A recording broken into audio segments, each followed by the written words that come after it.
All right, my little art friends, today we're going to look at a new unit, Artists Solve Problems, in 10 slides or less. Can you imagine if you signed up for art class and on the very first day, right before you were going to class, you fell down and you broke your arm? And then it was like your dominant hand, and you were like, how am I going to make art? This is a problem, and this unit is all about solving problems like that. Look at this piece of art right here. This artist made this piece of art.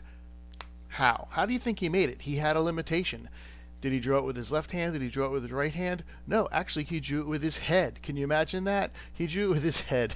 This is a physical limitation. This is a limitation having to do with the body. And you can create art using physical limitations. And we're going to talk more about that in just a second. But imagine this. Imagine you go to the store and you buy yourself the biggest bag of Skittles you ever had in your whole life, and then you get a cavity and you just don't want to eat them. You're like, what am I going to do with it? Well, you could make a portrait out of Skittles, and it would be a portrait out of Skittles. And you'd be like, wow, that was a limitation. It was a material limitation.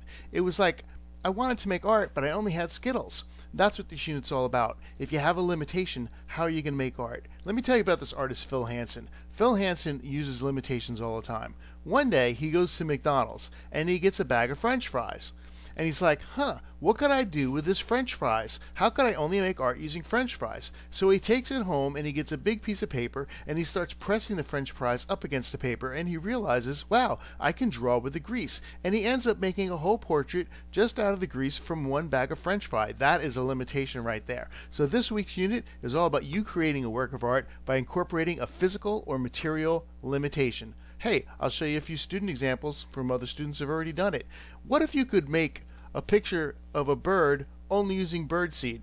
Or what if, like, you made a picture of John Lennon, Strawberry Fields, and you had to only use strawberry juice to paint the picture? Or what if you just wanted to, speaking of strawberries, make a picture of a jellyfish out of strawberry jelly? I mean, you could even make a rubber duck out of rubber bands. These are all limitations. Only having birdseed, only having strawberries, only using jelly, only using rubber bands. So that's what I'd like you to try this week. Create a work of art using a physical or material limitation. How do you do that? Consider these 4 questions. How could I make art without having this? Or how could I make art only using that? Or how could I make art by replacing this with that? Or how could I make art by adding this other thing? So there you go. Let's make some art. All right, yeah.